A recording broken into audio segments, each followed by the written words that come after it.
যারা এই প্রস্তাবের পক্ষে আছেন তারা হ্যাঁ বলুন, যারা এই প্রস্তাবের বিপক্ষে আছেন তারা না বলুন।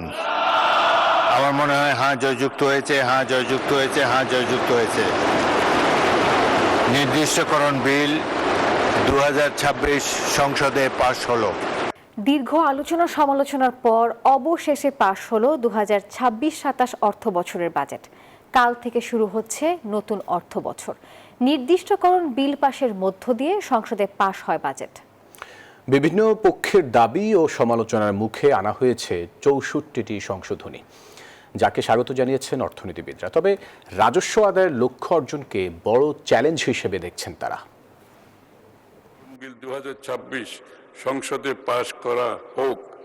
রীতি অনুযায়ী জাতীয় সংসদে নির্দিষ্টকরণ বিল উত্থাপন করেন অর্থমন্ত্রী আমির খসরু মাহমুদ। তারপর কণ্ঠভোটে পাশ হয় সেই বিল, যার মধ্য দিয়ে চূড়ান্ত হয় 2026-27 অর্থ বছরের বাজেট।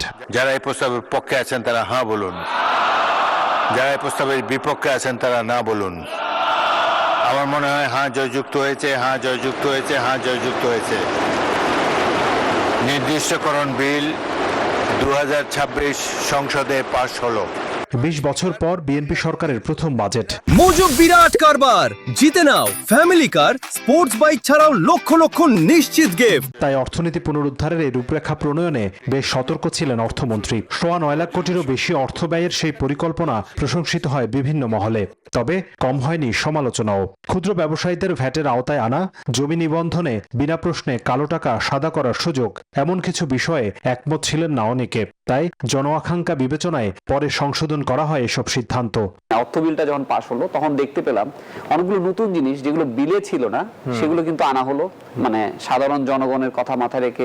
বিশেষ করে ক্যাপিটাল মার্কেটের জন্য তো আমি দেখেছি যে অনেকগুলো পরিবর্তন আনা হয়েছিল যেগুলো বিলেই নাই। তবে বাজেটে 6,95,000 কোটি টাকার রাজস্ব আদায় কিভাবে হবে তা নিয়ে সন্দিহান বিশ্লেষকরা। তারা বলছেন 2,43,000 কোটি টাকার বাজেট ঘাটতি পূরণে সরকারের ঋণ নির্ভরতা বাড়লে ক্ষতির মুখে পড়বে বেসরকারি বিনিয়োগ।